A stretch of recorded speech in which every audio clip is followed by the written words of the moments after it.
Hi, my name is Ben, and this is my Global Perspectives project.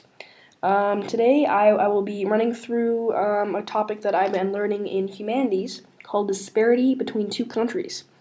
Um, let's get started. The two countries I chose were Canada and China. Canada because it's my home country, and China because it's the country I've been reading about in my novel. So here are just some quick stats about the two countries. Population of Canada, 32 million. Population of China, 1.3 billion. Yeah. So the first topic I'll be running through the difference of is population. One of the biggest differences between the two countries is their population. The population of China is over 40 times larger than the population of Canada, which is crazy considering Canada is over 200 kilometers squared bigger. The population difference can cause difference in resource use, lack of jobs, and smaller living quarters. However, the amount of jobs in China is huge. This is a result of a giant GDP. What this means is the more you export, the more jobs you create in exporting these items. The next difference I will be examining is disparity in living. One difference is in China, you consume 91% less oil than in Canada. This can be caused by a better diet in China, like rice and bread, rather than a more American meal, like hamburgers and hot dogs.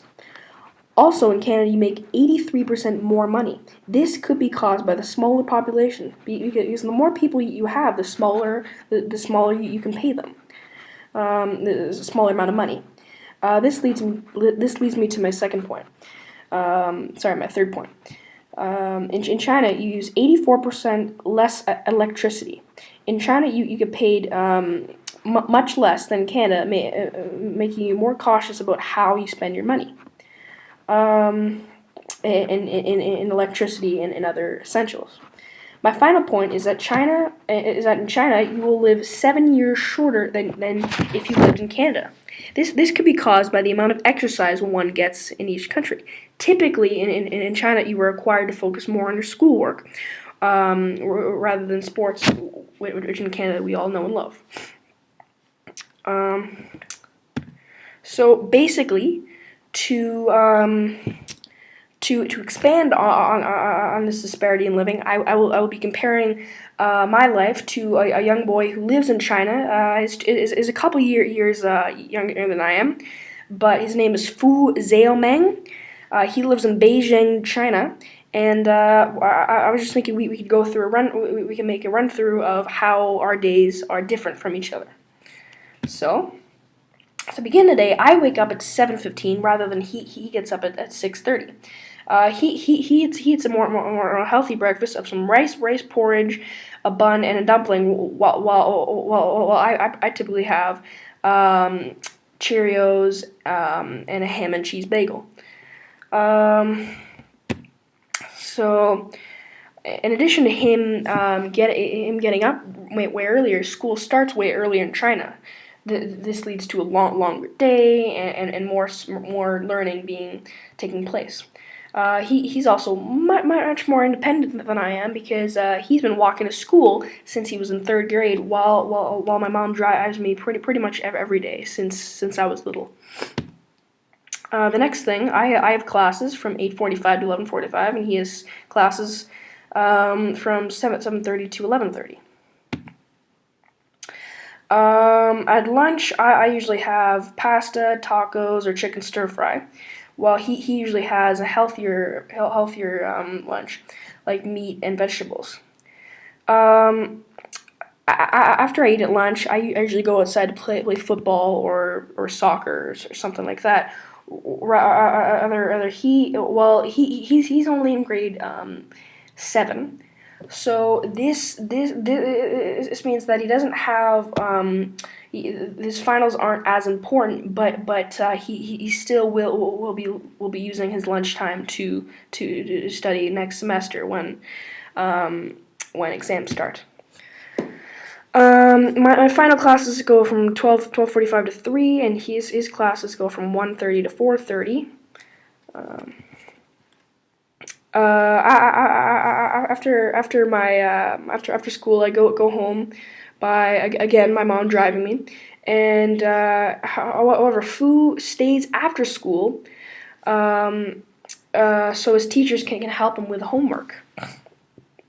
So he walks home and gets some drinks and snacks with some friends, and I watch TV, rest up, and do the rest of my homework. I eat dinner again, usually pasta, chicken, a typical meal before hockey practice, where I leave for, and then food. Some dinner, usually rice or fried meat, chicken, and vegetables. And then I leave for my hockey practice. However, he does his homework for 4 hours. That one kind of shocked me because I don't think I've ever didn't complete my homework in 4 hours in my life. Also, he studies for exams, and in China they take it way more seriously. So I guess that's a difference. And I usually go to bed around 9:30, 10. Sometimes 9 if I have a big test the next day. And Fu, after a long night of studying, he goes to bed around 10.